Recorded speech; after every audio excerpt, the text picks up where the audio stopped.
Welcome to బీజేటీవీ. ముందుగా headlines చూద్దాం. అజిత్ పవార్ మృతికి ఏపీ కేబినెట్ సంతాపం. భేటీ ప్రారంభంలో పవార్ మరణాన్ని ప్రస్తావించిన సీఎం చంద్రబాబు సంతాపం తెలిపిన మంత్రి మండలి కేబినెట్ లో సంతాప తీర్మానం. వికసిత్ భారత్ కు 2026 పునాది సంవత్సరమన్న రాష్ట్రపతి ముర్ము పార్లమెంట్ బడ్జెట్ సమావేశాలు ప్రారంభం. ఉభయ సభలను ఉద్దేశించి ప్రసంగించిన రాష్ట్రపతి ద్రౌపది ముర్ము ఫిబ్రవరి 1న కేంద్ర బడ్జెట్, ఈ నెల 29న ఆర్థిక సర్వే ప్రవేశపెట్టనున్న నిర్మల. జనసేన ఎమ్మెల్యే అరవ శ్రీధర్ పై మహిళా లైంగిక ఆరోపణలు రేపు చేసి 5 సార్లు అబార్షన్ చేయించాడని ఫిర్యాదు. ఆరోపణలు అవాస్తవం, రాజకీయ కుట్రేనన్న ఎమ్మెల్యేపై కేసు నమోదు చేసిన పోలీసులు. దర్యాప్తు విషయంపై స్పందించిన ఏపీ మహిళా కమిషన్. భీమవరం వైసీపీ నేతలతో వైఎస్ జగన్ కీలక సమావేశం. పార్టీ బలోపేతంపై భీమవరం నేతలకు జగన్ దిశానిర్దేశం. రాబోయే ఎన్నికల వ్యూహాలపై వైఎస్ జగన్ చర్చలు. భీమవరం రాజకీయాల్లో వైసీపీకి కొత్త ఉత్సాహం. మేడారం జాతర ఏర్పాట్లపై మంత్రి సీతక్క పరిశీలన. భక్తుల భద్రతకి అత్యంత ప్రాధాన్యమన్న మంత్రి. అన్ని శాఖల సమన్వయంతో జాతర నిర్వహణ, సాంప్రదాయాలు కాపాడుతూ జాతర ఘన నిర్వహణ. భీమవరం అసెంబ్లీ నియోజకవర్గానికి చెందిన వైసీపీ ప్రజాప్రతినిధులు, నాయకులు, కార్యకర్తలతో మాజీ సీఎం వైఎస్ జగన్ సమావేశమయ్యారు. ఈ సమావేశంలో స్థానిక రాజకీయ పరిస్థితులు, పార్టీ బలోపేతం, రాబోయే ఎన్నికల వ్యూహాలపై విస్తృతంగా చర్చ జరిగింది. భీమవరం వైసీపీ ఇన్ఛార్జ్ చినమిల్లి వెంకట్రాయుడుతో పాటు పలువురు కీలక నేతలు సమావేశంలో పాల్గొన్నారు. పార్టీ శ్రేణుల్లో ఉత్సాహం నింపేలా జగన్ సూచనలిచ్చారు. గత ప్రభుత్వ హయాంలో అమలు చేసిన సంక్షేమ పథకాలను ప్రజల్లో మరింతగా తీసుకువెళ్లాలని, కూటమి ప్రభుత్వ వైఫల్యాలను ఎండగట్టాలని సూచించారు. కార్యకర్తలు ప్రజలతో నిరంతరం అనుసంధానంలో ఉండాలని, పార్టీ సిద్ధాంతాలను క్షేత్రస్థాయిలో బలంగా నిలబెట్టాలన్నారు. ఈ సమావేశం భీమవరం రాజకీయాల్లో వైసీపీకి కొత్త ఉత్సాహం తీసుకొచ్చిందని పార్టీ నేతలు అభిప్రాయపడుతున్నారు.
మహారాష్ట్ర ఉప ముఖ్యమంత్రి అజిత్ పవార్ విమాన ప్రమాదంలో మృతి చెందడంపై ఆంధ్రప్రదేశ్ కేబినెట్ తీవ్ర దిగ్భ్రాంతి వ్యక్తం చేసింది. కేబినెట్ సమావేశం ప్రారంభంలో ముఖ్యమంత్రి చంద్రబాబు ఈ విషాద ఘటనను ప్రస్తావిస్తూ సంతాపం తెలిపారు. అజిత్ పవార్ తో తనకున్న పరిచయాన్ని గుర్తు చేసుకున్న సీఎం ఆయన మరణం మహారాష్ట్ర రాజకీయాలకు తీరని లోటని వ్యాఖ్యానించారు. ముంబై నుంచి బారామతి వెళ్తుండగా జరిగిన ఈ ప్రమాదంలో అజిత్ పవార్ తో పాటు మరో 5గురు మృతి చెందడంపై కేబినెట్ సభ్యులు విచారం వ్యక్తం చేశారు. మృతుల కుటుంబాలకు ప్రగాఢ సానుభూతి తెలుపుతూ ఏపీ కేబినెట్ ప్రత్యేక తీర్మానం చేసింది. రాజకీయాలకు అతీతంగా ఈ విషాద ఘటన దేశవ్యాప్తంగా కలకలం రేపిందని, ప్రజాస్వామ్య వ్యవస్థకు ఇది బాధాకర ఘట్టమని పలువురు నేతలు అభిప్రాయపడ్డారు.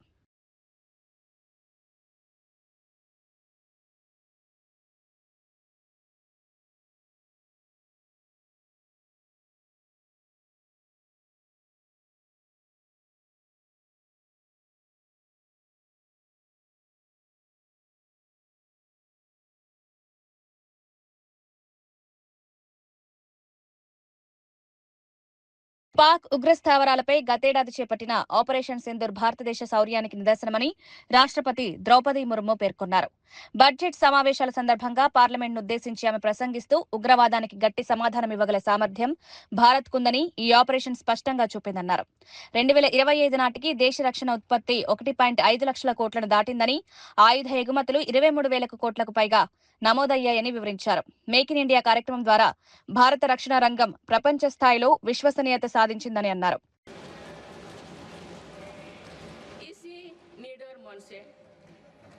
इसी भावना से देश की सुरक्षा सुनिश्चित कर सकते हैं।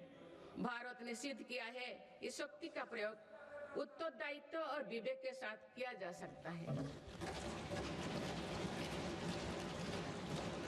ऑपरेशन सिंदूर से विश्व ने भारतीय सेना का शौर्य और पराक्रम देखा। हमारे देश ने अपने संसाधनों के बल पर आतंकियों के अड्डे को ध्वस्त कर दिया है। मेरी सरकार ने कड़ा संदेश दिया है कि भारत पर किसी भी आतंकी हमले का जवाब दृढ़ और निर्णायक होगा। सिद्धू जोल समझौते को स्थगित किया जाना भी आतंकवाद के विरुद्ध हमारी लड़ाई का हिस्सा है। देश की रक्षा व्यवस्था को और मजबूत बनाने के लिए मिशन सुदर्शन चक्र पर भी काम हो रहा है। డిప్యూటీ సీఎం పవన్ కళ్యాణ్ నీతి కబుర్లు చెప్తుండడం సరైంది కాదని మాజీ మంత్రి బొత్స సత్యనారాయణ విమర్శించారు. టీడీపీ ఎంపీ నందమూరి బాలకృష్ణ అల్లుడు భరత్ పై ఉన్న భూదోపిడీ ఆరోపణలపై పవన్ కళ్యాణ్ స్పందించాలని డిమాండ్ చేశారు. ప్రజల్లో నైతికత విలువల గురించి మాట్లాడే నాయకులు ముందు తమ పార్టీ నేతలపై వచ్చిన ఆరోపణలకు సమాధానం చెప్పాలన్నారు. భూదోపిడీ వంటి అంశాలపై నిష్పక్షపాత విచారణ జరగాలని, ప్రజాస్వామ్యంలో ప్రశ్నించడమే హక్కు అని బొత్స పేర్కొన్నారు. ఈ వ్యాఖ్యలు ఏపీ రాజకీయాల్లో మరోసారి చర్చకు దారితీశాయి. ఇది సుప్రీంకోర్టు జడ్జిమెంట్కి వ్యతిరేకంగా ఉందని చెప్పారు. దాంతోపాటు ఇది అన్యాయం అని చెప్పారు. ఈ రకమైన 5,000 కోట్ల భూమిని చంద్రబాబు నాయుడు వారి కుటుంబ సభ్యులు చేయడం చాలా అన్యాయము, దుర్మార్గం అని చెప్పి ఇది కాబట్టి ఇవాళ మొదటి విడతగా మేము ఇచ్చాం. ఇంకా రేపు వచ్చి సైట్ విజిట్ కూడా వెళ్తున్నాం. ఎల్లుండు మరి కౌన్సిల్లో వచ్చి మళ్ళీ దీన్ని రీటెస్ట్ చేస్తాం, అడుగుతాం. వాళ్ళు కానీ దాన్ని చేసుకుంటే సరే, లేకపోతే కౌన్సిల్లో పోరాటం చేస్తాం. ఇంకా ముందుకెళ్తే దీని మీద కార్యాచరణ కూడా రూపొందిస్తాం. భారతీయ జనతా పార్టీ కానీ జనసేన పార్టీ కానీ ఆ పార్టీ వైఖరిని చెప్పాలి. వాళ్ళ పార్టీ వైఖరిని చెప్పాలి. వాళ్ళు దీన్ని సమర్థిస్తున్నారా? ఈ దోపిడీలో భాగస్వాములు అవుతారా? లేదు, ఇది తప్పు అని చెప్పి వాళ్ళు వచ్చి దీన్ని వ్యతిరేకిస్తారా? వాళ్ళ తాలూకు వైఖరిని కూడా చెప్పాలి. చెప్తాడు డిప్యూటీ సీఎం ఉన్న పవన్ కళ్యాణ్ గారు, మీరు ఏం చెప్తారు దీని మీద? నీతి కబుర్లు చెప్తుంటారు కదా, నీతి మాటలు చెప్తుంటారు కదా. మరి ఇది నీతా, ఇది అవినీతా? 5,000 కోట్ల విలువైన 54.79 ఎకరాల ప్రభుత్వ భూమిని గీతం విద్యా సంస్థలకు కేటాయించడంపై వైసీపీ తీవ్రంగా స్పందించింది. ఈ భూ కబ్జా చర్యను వెంటనే నిలిపివేయాలని వైసీపీ నేత కేకే రాజు డిమాండ్ చేశారు. ఈ భూమి కేటాయింపు వెనుక భారీ అవినీతి, రాజకీయ ఒత్తిళ్లు ఉన్నాయని ఆరోపించారు. భూమి వ్యవహారంలో పారదర్శకత లేకపోతే ప్రజల్లో అనుమానాలు పెరుగుతాయని, ప్రభుత్వం తక్షణమే వివరణ ఇవ్వాలని కోరారు. ఈ నిర్ణయం రద్దయ్యే వరకు వైసీపీ పోరాటం కొనసాగిస్తుందని స్పష్టం చేశారు.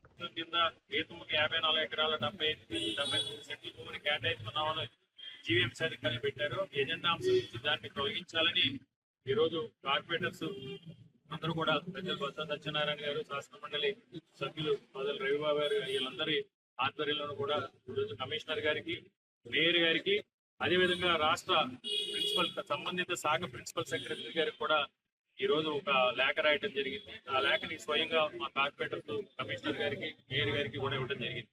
ఏదేమైనా మీడియా మిత్రుల ద్వారా అందరినీ కూడా విజ్ఞప్తి చేసేది ఏంటంటే, ముఖ్యంగా ఈ ప్రాంతంలో ఉన్న మేధావులు కానీ, విద్యావంతులు కానీ, న్యాయవాదులు కానీ, ఉత్తరాంధ్ర అభివృద్ధిని కాంక్షించే ప్రతి ఒక్కరూ, విశాఖపట్నాన్ని ప్రేమించే ప్రతి ఒక్కరూ చంద్రబాబు నాయుడు గారు పూర్తిగా ఈ ప్రాంతం మీద వివక్ష చూపిస్తున్నారు. అమరావతి అంటే ఆయనకి దత్తపుత్రిక, విశాఖపట్నం అన్నా, ఉత్తరాంధ్ర ప్రాంతం అన్నా ఆయనకి సమితి ప్రేమ. 2014 నుంచి 2019 వరకు ఏ విధంగా అయితే అమరావతి పేరుతో ఈ ప్రాంతానికి పెట్టుబడులు రాకుండా అడ్డుకట్ట వేసి ఈ ప్రాంత అభివృద్ధిని ప్రశ్నార్థకం చేసి ఈ ప్రాంతానికి నష్టం చేశారో, అదే విధంగా ఈ రోజు నాటకీయంగా పెట్టుబడుల పేరుతో ఈ ప్రాంతంలో ఉన్న వేలాది కోట్ల రూపాయల భూములన్నింటినీ కూడా చంద్రబాబు నాయుడు బినామీలకి, దబేదారులకి, రియల్ ఎస్టేట్ కంపెనీలకి దారదత్తం చేసి ఈ ప్రాంత ప్రజల్ని మరొకసారి మోసగించే ప్రయత్నం చేస్తున్నారు. కాబట్టి మనందరం కూడా ఈ గీతంకు సంబంధించిన 50 ఎకరాలు, 54 ఎకరాలు, 78 సెంట్లు ఆ బదలాయింపుని ఆపే వరకు కూడా వైఎస్ఆర్ కాంగ్రెస్ పార్టీని కార్యాచరణ రూపొందించుకుని పోరాటం చేయబోతాం. మహాత్మా గాంధీ జాతీయ గ్రామీణ ఉపాధి హామీ పథకం నుంచి గాంధీ పేరు తొలగించాలన్న కేంద్ర ప్రభుత్వ ప్రయత్నాలపై కాంగ్రెస్ నేత చనగాని దయాకర్ తీవ్రంగా స్పందించారు. గాంధీ పేరు తొలగిస్తే అది ప్రజాస్వామ్యంపై దాడితో సమానమని వ్యాఖ్యానించారు. బీజేపీ రాజకీయ ద్వేషంతో చరిత్రను వక్రీకరించే ప్రయత్నం చేస్తోందని విమర్శించారు. దేశవ్యాప్తంగా ఈ నిర్ణయానికి వ్యతిరేకంగా పోరాటం చేస్తామని హెచ్చరించారు. ఉపాధి హామీ పథకాన్ని బలహీనపరచడం ద్వారా పేదల జీవితాలతో ఆటలాడుతున్నారని మండిపడ్డారు. అవసరమైతే ఉద్యమ స్థాయిలో పోరాటం చేపడతామని స్పష్టం చేశారు. జాతీయ ఉపాధి హామీ పథకం దాదాపు 200 జిల్లాల్లో మొదటిగా ప్రారంభించి దేశవ్యాప్తంగా అన్ని జిల్లాల్లో అన్ని గ్రామాలలో ఈ పథకాన్ని మనం తీసుకెళ్లడం జరిగింది. దాదాపు 2005లో ఈ దేశంలో 12 కోట్ల మంది పేదలు మహిళలకు లబ్ధి చేకూరింది. కాబట్టి ప్రియమైన మహిళలారా, అక్కలారా, చెల్లెలారా అందరికీ కూడా ఈ పథకం యొక్క ఉద్దేశం ఇవాళ బీజేపీ నరేంద్ర మోడీ ఒక కుట్ర చేసి మహాత్మా గాంధీ మహాత్ముడి పేరు తొలగించి ఒక రామ్జీ అనే పేరును పెట్టి ఈ యొక్క పథకాన్ని నీరుగార్చే ప్రయత్నం జరుగుతూ ఉంది. దయచేసి ఆలోచన చేయాలి. ఎందుకు ఆలోచన చేయాలంటే రోజు మహిళలందరూ ఇవాళ thumbnail పెట్టాలి, ఇవాళ మొత్తం కూడా హై టెస్ట్ పెట్టాలి. దీన్ని నీరుగార్చే ప్రయత్నం జరుగుతుంది. రాష్ట్రాల పైన భారం వేసి ఈ యొక్క జాతీయ ఉపాధి హామీ పథకాన్ని నీరుగార్చే ప్రయత్నం జరుగుతూ ఉంది. కాబట్టి గమనించాలి. ఆనాడు సోనియా గాంధీ గారి నాయకత్వంలో ఏదైతే ఈ దేశంలో మహాత్మా గాంధీ జాతీయ ఉపాధి గ్రామీణ పథకం పెట్టామో అదే పేరును కొనసాగించాలి. మహాత్ముడి పేరును తొలగిస్తే, ఈ పథకాన్ని నీరుగారిస్తే ఈ దేశంలో ఉన్నటువంటి మహిళలు, వృద్ధులు, వితంతులు ఒక్కటే ఏకతాటిగా లక్షలాది మంది ఒకటై ఈ బీజేపీ కేంద్ర ప్రభుత్వం పైన పెద్ద ఎత్తున మనందరం కూడా పోరాడాలని మీ అందరికీ చేతులు జోడించి నమస్కారం చేస్తూ మహాత్మా గాంధీ పేరును ఎట్టి పరిస్థితుల్లో జాతీయ ఉపాధి హామీ పథకం పైన ఇవాళ తీసివేస్తే మాత్రం ఇవాళ తెలంగాణతో పాటు దేశవ్యాప్తంగా మహిళలందరం కూడా పెద్ద ఎత్తున మనం పోరాడాలని మీ అందరికీ చేతులు జోడించి నమస్కారం తెలియజేస్తాను. జనసేన ఎమ్మెల్యే అరవ శ్రీధర్ కు సంబంధించిన మరో వీడియో విడుదల కావడంతో రాజకీయ వర్గాల్లో కలకలం రేగింది. బాధిత మహిళ విడుదల చేసిన వీడియోలో టీడీపీ నేత ముక్కా రూపానందరెడ్డితో జరిగిన సమావేశ దృశ్యాలు ఉన్నట్లు చెబుతున్నారు. ఈ వీడియో ఆధారంగా కేసును ప్రభావితం చేయడానికి ప్రయత్నాలు జరుగుతున్నాయన్న ఆరోపణలు వెల్లువెత్తుతున్నాయి. మరోవైపు అధికార పార్టీ నేతలు ఈ వీడియోల వెనుక రాజకీయ కుట్ర ఉందని ఆరోపిస్తున్నారు. ఈ వ్యవహారం మహిళా భద్రత, అధికార దుర్వినియోగంపై తీవ్ర చర్చకు దారితీసింది. ఈ కేసు రాష్ట్ర రాజకీయాల్లో కీలక మలుపు తీసుకునే అవకాశం ఉందని విశ్లేషకులు భావిస్తున్నారు.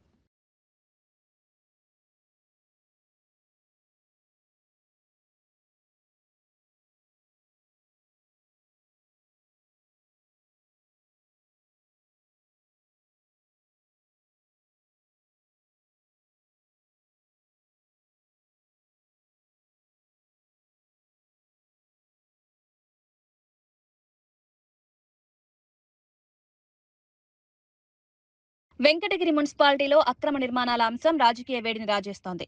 గణతంత్ర వేడుకల్లో ఎమ్మెల్యేకు తగిన గౌరవం ఇవ్వలేదని టీడీపీ నేతలు ఆరోపిస్తుండగా వైసీపీ నేతలు ఘాటుగా కౌంటర్ ఇస్తున్నారు. రుషికొండలో జరిగిన అక్రమ నిర్మాణాల విషయాన్ని గుర్తు చేస్తూ అక్కడ మౌనం పాటించిన వారు ఇప్పుడు నీతులు చెప్తున్నారని విమర్శించారు.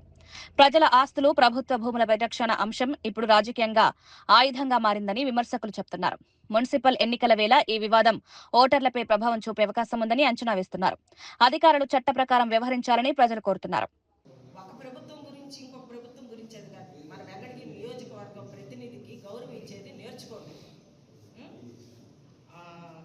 కాలేజీ ఫీజు రియంబర్స్లు వైసీపీ వాళ్ళు ముందు చేరిన పిల్లలకి ముగిచ్చేసేసారు. ఆ రోజు ప్రభుత్వం వచ్చిన రోజు నుంచి ఆ ముందు పిల్లలకి ఇచ్చారు. అట్లా కాదు. చంద్రబాబు నాయుడు మన సీఎం గారు ప్రతి ఒక్కరికి మనము మన పథకాలు కానీ మన ఫీజు రియంబర్స్లు కానీ ప్రతి ఒక్కరికి పంపించినాం. ఎవరో ఎందుకు మా పిల్లలకే జగన్ ప్రభుత్వం వచ్చిన ముందు సంవత్సరం కాలేజీలో చేరిస్తే రాలేదు. ఆ వైసీపీ ప్రభుత్వం సంతకం పెట్టిన రోజు నుంచి ఆ రోజు చేరిన నుంచే వచ్చినాయి. మరి ఈరోజు సీఎం సంతకం పెట్టిన వైసీపీ ప్రభుత్వం కాదు, ఏ ప్రభుత్వం కాదు, ప్రతి ఒక్క ప్రభుత్వంలో ఉన్న పిల్లల భవిష్యత్తును చూస్తున్నారు, అభివృద్ధి చూస్తున్నారు. మీరు అవన్నీ చూడట్లేదు. అభివృద్ధి గురించి మీరు చెప్తున్నారు. 9వ వార్డులో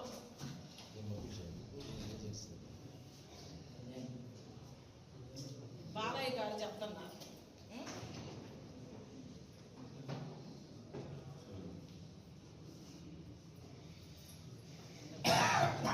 జనసేన ఎమ్మెల్యే అరవ శ్రీధర్ తనపై అత్యాచారం చేశాడంటూ బాధిత మహిళ వీణా చేసిన ఆరోపణలు సంచలనం సృష్టించాయి. కారులో అజ్ఞాత ప్రదేశానికి తీసుకువెళ్లి తనపై లైంగిక దాడి చేశాడని ఆమె ఆరోపించారు. కొంతకాలంగా న్యూడ్ వీడియోలు పంపాలని వేధించారని, అంగీకరించకపోవడంతో బెదిరింపులకు పాల్పడ్డారని తెలిపారు. ఈ ఆరోపణలపై వెంటనే కేసు నమోదు చేసి కఠిన చర్యలు తీసుకోవాలని మహిళా సంఘాలు డిమాండ్ చేస్తున్నాయి. రాజకీయంగా ప్రభావవంతమైన వ్యక్తులపై ఆరోపణలు వచ్చినప్పుడు చట్టం సమానంగా పనిచేయాలని డిమాండ్ పెరుగుతోంది. ఈ కేసు రాష్ట్ర రాజకీయాలను తీవ్రంగా కుదిపివేస్తోంది. వీడియో కాల్స్ కూడా నాకు కంఫర్టబుల్ కాదు అనేసి చెప్పాను అనమాట.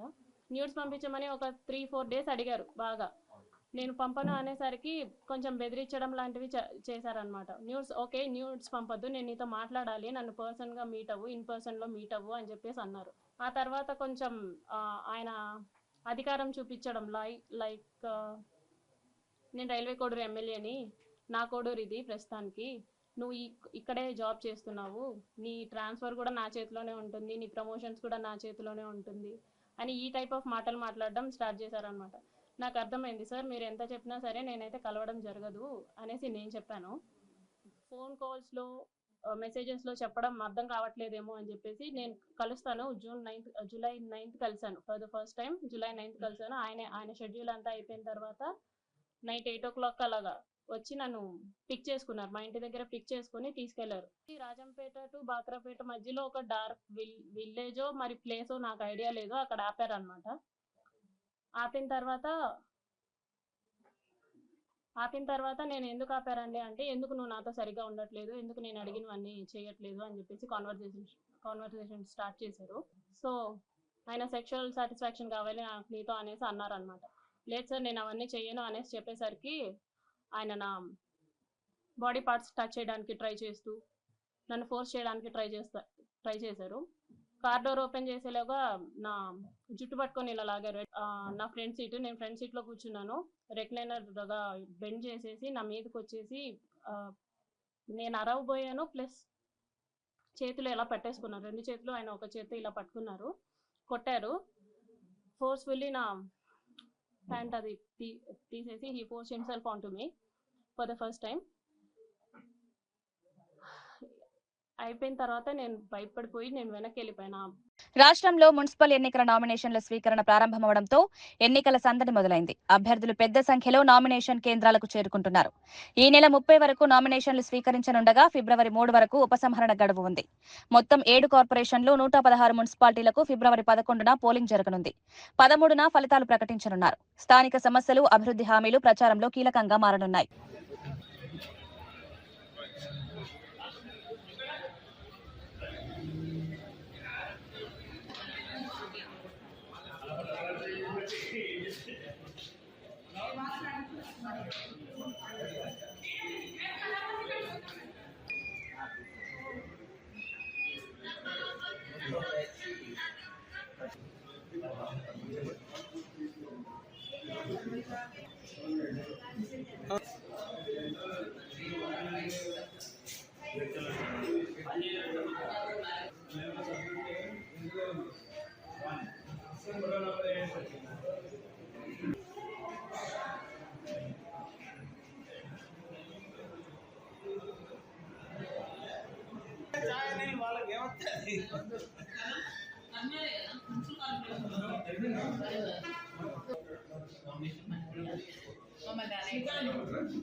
ఎవరైనా అలా అంటే అలో లేదు, అలో అంటే తీసుకోండి. మనకి మమ్మల్ని అనకుండా అనదు కదా, అంటే పిఆర్ఓ అంటే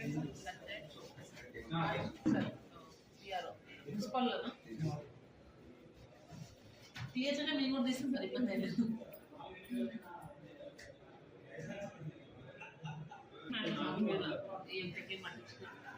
మాకంటే ఖాళీ ఉన్నాను అమ్మి కొడుమని. తిరుమల శ్రీ వెంకటేశ్వర స్వామివారిని తమిళ ప్రముఖ నటుడు ధనుష్ కుటుంబ సమేతంగా దర్శించుకున్నారు. బుధవారం ఉదయం తోమాల సేవలో ఆయన తన కుమారులు యాత్రారాజ్, లింగరాజ్లతో కలిసి పాల్గొని స్వామివారిని భక్తి శ్రద్ధలతో దర్శించుకున్నారు. దర్శనానంతరం రంగనాయకుల మండపంలో వేద పండితుల వేదాశీర్వచనం అందజేశారు. నటుడిగా విస్తృత గుర్తింపు ఉన్న ధనుష్ భక్తి శ్రద్ధలతో స్వామివారి సేవలో పాల్గొనడం భక్తుల్లో విశేష ఆకర్షణగా నిలిచింది. సినీ రంగంలో బిజీగా ఉన్నప్పటికీ ఆధ్యాత్మికతకు సమయం కేటాయించడం యువతకు నిదర్శనంగా నిలుస్తోందని భక్తులు అభిప్రాయపడ్డారు. ఈ సందర్భంగా ఆలయ పరిసరాల్లో ప్రాంతాల్లో భద్రతను కట్టుదిట్టం చేశారు.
మేడారం సమ్మక్క సారలమ్మ జాతర ప్రారంభమైన నేపథ్యంలో ఏర్పాట్లను మంత్రి సీతక్క పరిశీలించారు. జాతర మొదటి రోజున భక్తులకు ఎలాంటి ఇబ్బందులు కలగకుండా అన్ని శాఖలు సమన్వయంతో పనిచేస్తున్నాయని మంత్రి తెలిపారు. భక్తులకు భద్రతే ప్రభుత్వానికి అత్యంత ప్రాధాన్యమని పేర్కొన్నారు. జాతరకు వచ్చే లక్షలాది మంది భక్తుల సౌకర్యార్థం అదనపు సిబ్బందిని నియమించినట్లు తెలిపారు. ఎలాంటి అపార్థాలు తలెత్తకుండా సమాచార కేంద్రాల ద్వారా భక్తులకు మార్గనిర్దేశం చేస్తున్నామన్నారు. మేడారం జాతర తెలంగాణ గౌరవానికి ప్రతీక అని, సాంప్రదాయాలను కాపాడుతూ ఘనంగా నిర్వహించడమే లక్ష్యమని మంత్రి సీతక్క స్పష్టం చేశారు. జనము మరి అన్ని దారులు మేడారం వైపుకే వస్తున్నాయి. అందరూ కూడా ఇప్పటికే మనకు బుధవారం, బేస్తవారం, శుక్రవారం ఉండే రాగా క్రౌడ్ ఈ రోజు ఉంది. మరి వీళ్ళందరినీ కూడా అన్ని రకాల ఏర్పాట్లు చేసినాము. ఎలాంటి ఒత్తిడి లేదు. అందరి క్యూ లైన్లు కూడా చాలా బాగున్నాయి. ఎక్కడికక్కడ డ్రింకింగ్ వాటర్ ఫెసిలిటీస్ కూడా ఇచ్చినాము. మరి షెడ్స్ కూడా వేసినాం. బయట కొద్దిగా ఒక పావుగంట, అర్ధగంట ఏమన్నా లేట్ అయినా కూడా నీడలో ఉండేటట్టుగా. అదేవిధంగా మరి ఈరోజు సాయంత్రము 5 గంటలకు కన్నెపల్లి నుంచి సారలమ్మ, నిన్ననే పగడిద్దరాజు పునుగోల నుంచి బయలుదేరిండు. ఇప్పుడు గోవిందరాజు కూడా కొండాయి నుంచి బయలుదేరి మరి ఊర్లో మేడారం గ్రామంలో ఉన్న మినీ చిన్న గుడి సారమ్మ గుడిలోకి వచ్చి అందరు దేవుళ్ళు అలాయి బలాయి తీసుకొని ఆడ దేవుడి సన్నిధిలో జరగాల్సినటువంటి కార్యక్రమాలను చేసుకొని మరి సాయంత్రం 6 గంటలకు లోపు ఇక్కడ గద్దెల మీదకి సారలమ్మ, పగడిద్దరాజు, గోవిందరాజు ఎక్కబోతున్న సందర్భంగా లక్షలాది మంది భక్తుల యొక్క హర్షధ్వానాల మధ్య మరి ఆ దేవుళ్ళు ప్రజల మధ్యకు వస్తున్నారు. 2 సంవత్సరాల వనవాసం నుంచి జనవాసంలోకి వస్తున్నారు. ఇది మహాఘట్టం. మనమందరం ఎదురు చూసేది ఈ మహాఘట్టం కోసమే. మళ్ళా 2 ఏళ్ల తర్వాతనే ఈ యొక్క గొప్ప అవకాశం మనకు దర్శించుకునే అవకాశం దక్కుతుంది. కాబట్టి అందరూ కూడా కుటుంబ సమేతంగా మరి మంచి వికారాబాద్ జిల్లా బంట్వారం మండలం యాచారంలో చోటు చేసుకున్న ఘటన రాష్ట్రాన్ని షాక్ కు గురిచేసింది. సంగారెడ్డిలో నర్సుగా పనిచేస్తున్న సురేఖ అనే యువతి తన తల్లిదండ్రులు దశరథ్, లక్ష్మిలను విష ఇంజెక్షన్ ఇచ్చి హత్య చేసినట్లు పోలీసులు గుర్తించారు. ప్రేమ వివాహానికి అడ్డుగా ఉన్నారని భావించి ఈ ఘాతకానికి పాల్పడినట్లు విచారణలో తేలింది. కెటమైన్ ఇంజెక్షన్ ఇచ్చి వారు స్పృహ కోల్పోయారని నమ్మించే ప్రయత్నం చేసినప్పటికీ పోలీసుల లోతైన విచారణలో నిజం బయపడింది. ఈ ఘటన స్థానికంగా తీవ్ర కలకలం రేపింది. తల్లిదండ్రులే పిల్లల భవిష్యత్తు కోసం కష్టపడతారని, అలాంటి వారిపై కూతురు చేసుకోవడం అత్యంత విషాదకరమని ప్రజలు ఆవేదన వ్యక్తం చేస్తున్నారు. నిందితురాల్ని అదుపులోకి తీసుకున్న పోలీసులు చట్టపరమైన చర్యలు చేపట్టారు. రాత్రి ఇంటి దగ్గరికి వచ్చిన తర్వాత వాళ్ళ అమ్మ అన్నం వండి పెట్టిన తర్వాత, అమ్మ నీకు ఒంటి నొప్పులు ఉన్నాయి కదా, నేను డాక్టర్ని అడిగి మత్తు ఇంజక్షన్లు తెచ్చాను, నీకు మత్తు ఇస్తా అని చెప్పేసి వాళ్ళ మదర్కు ఇంజక్షన్ ఇవ్వడం జరిగింది. ఇంజక్షన్ డోస్ కంటే ఎక్కువ డోస్ ఇస్తే ఇమీడియట్గా క్షణాల్లో చనిపోతారని తెలిసి ఆమెకు నాలెడ్జ్లో ఉన్నది కాబట్టి వాళ్ళ మదర్కు ఇంజక్షన్ ఇవ్వగానే ఇమీడియట్గా పడుకున్నది. ఆ సమయంలో వాళ్ళ తండ్రి ఇంటి బయట చలి కాగడం జరుగుతున్నది. కొద్దిసేపటి తర్వాత వాళ్ళ నాన్న ఇంట్లోకి నక్కలి దశరథం ఇంట్లోకి వచ్చి ఏమైందని అడగగా, అమ్మ అన్నం తిని పడుకున్నది నాన్న, నొప్పులు లేస్తున్నాయి అంటే ఇంజక్షన్ ఇచ్చినా పడుకున్నదని చెప్పారు. తర్వాత నాన్న నీకు కూడా నడుముల నొప్పులు ఉన్నాయి కదా, నీకు కూడా డాక్టర్ని అడిగి ఇంజక్షన్ తెచ్చినా అని చెప్పి ఈమె పథకంలో భాగంగా వాళ్ళ నాన్న కూడా ఇంజక్షన్ ఇవ్వడం ఇమీడియట్గా చనిపోయి అలా మదర్ మీద పడడం జరిగింది. ఆ తదుపరి ఆమెకు భయానికి లోనై వాళ్ళ అన్నకు ఫోన్ చేసి, అమ్మ నాన్నలు ఇట్లా చనిపోయినారు, నాకు భయం వేస్తుంది రా అని చెప్పారు. వాళ్ళ అన్న వచ్చి చూసిన తర్వాత వాళ్ళ చుట్టుపక్కల వాళ్ళందరూ కూడా వచ్చి మర్పల్లి హాస్పిటల్ తీసుకుపోయి అక్కడ చనిపోయినారు అని తెలిసింది. దీని మీద లోతుగా విచారం చేయడానికి ప్రేమ పెళ్లికి తల్లిదండ్రులు నిరాకరించారు. నేను ఎట్లాగైనా పెళ్లి చేసుకోవాలి, అతను లేకపోతే నేను ఉండలేను అని చెప్పేసి వీళ్ళని అడ్డు తొలగించుకుంటే కానీ నా పెళ్లి కాదన్న ఉద్దేశంతో వాళ్ళ తల్లిదండ్రులకు విషప్రయోగం చేసి వాళ్ళని చంపినది. ఈ కేసులో త్వరతరిగా 3వ రోజే కేసుని డిటెక్ట్ చేసిన మా దరూర్ సిఐ గారికి మరియు బంటువారం ఎస్ఐ మా సిబ్బంది అందరికీ కూడా వికారాబాద్ మా సబ్ డివిజన్ తరఫున అందరికీ కూడా కృతజ్ఞతలు. సర్వేరాళ్లపై జగన్ బొమ్మ వేసి 700 కోట్ల మేర ప్రభుత్వ నిధులు దోచుకున్నారంటూ కడప టీడీపీ ఎమ్మెల్యే రెడ్డప్పగారి మాధవిరెడ్డి తీవ్ర ఆరోపణలు చేశారు. అమరావతిలో నిర్వహించిన మీడియా సమావేశంలో ఈ అంశాన్ని ప్రస్తావించారు. భూ సర్వే పేరుతో ప్రజాధనాన్ని దుర్వినియోగం చేశారని విమర్శించారు. ఈ వ్యవహారంపై సమగ్ర విచారణ జరిపించాలని డిమాండ్ చేశారు.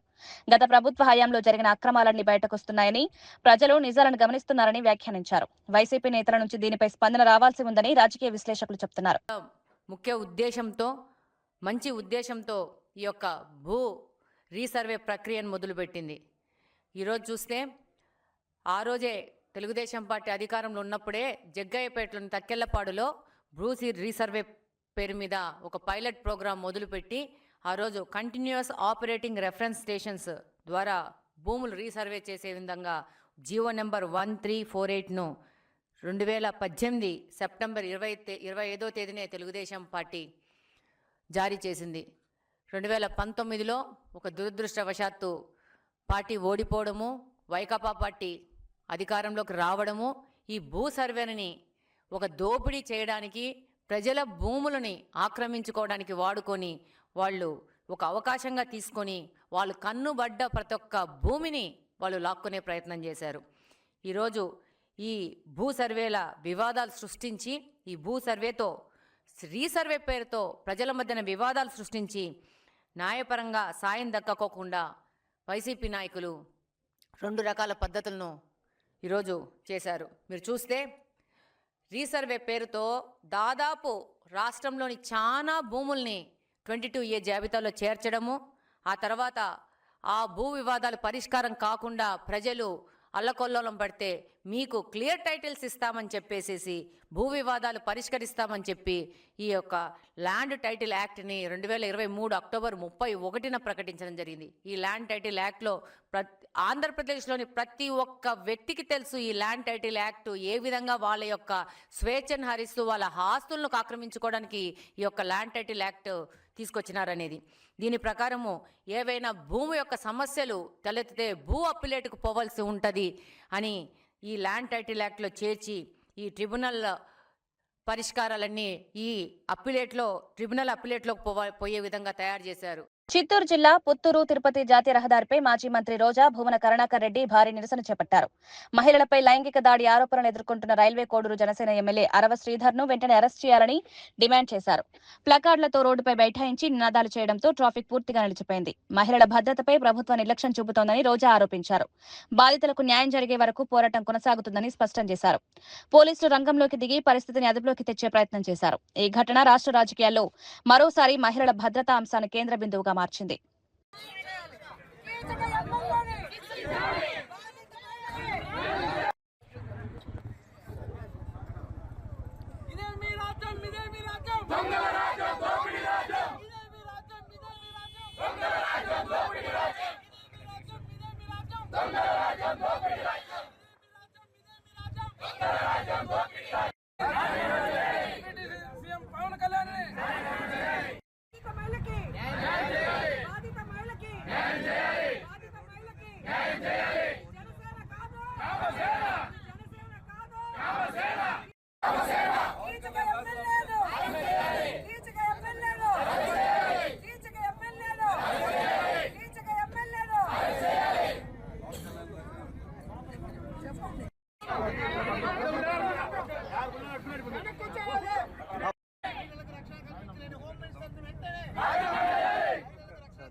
వార్తలు ముగించే ముందు ముఖ్యాంశాలు మరోసారి.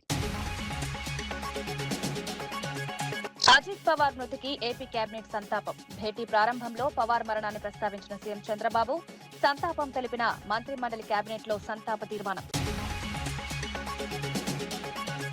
వికసిత్ భారత్ కు 2026 పునాది సంవత్సరమన్న రాష్ట్రపతి ముర్ము. పార్లమెంట్ బడ్జెట్ సమావేశాలు ప్రారంభం. ఉభయ సభలను ఉద్దేశించి ప్రసంగించిన రాష్ట్రపతి ద్రౌపది ముర్ము. ఫిబ్రవరి 1న కేంద్ర బడ్జెట్, ఈ నెల 29న ఆర్థిక సర్వే ప్రవేశపెట్టనున్న నిర్మల.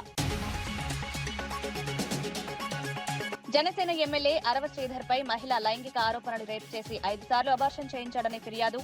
ఆరోపణలు అవాస్తవం, రాజకీయ కుట్రేనన్న ఎమ్మెల్యేపై కేసు నమోదు చేసిన పోలీసులు. దర్యాప్తు విషయంపై స్పందించిన ఏపీ మహిళా కమిషన్. భీమవరం వైసీపీ నేతలతో వైఎస్ జగన్ కీలక సమావేశం. పార్టీ బలోపేతంపై భీమవరం నేతలకు జగన్ దిశానిర్దేశం. రాబోయే ఎన్నికల వ్యూహాలపై వైఎస్ జగన్ చర్చలు. భీమవరం రాజకీయాల్లో వైసీపీకి కొత్త ఉత్సాహం. మేడారం జాతర ఏర్పాట్లపై మంత్రి సీతక్క పరిశీలన. భక్తుల భద్రతకి అత్యంత ప్రాధాన్యమన్న మంత్రి. అన్ని శాఖల సమన్వయంతో జాతర నిర్వహణ. సాంప్రదాయాలు కాపాడుతూ జాతర ఘన నిర్వహణ. ఇవి ఈనాటి వార్తా విశేషాలు. మరో బులెటిన్లో మళ్ళీ కలుద్దాం. నమస్కారం.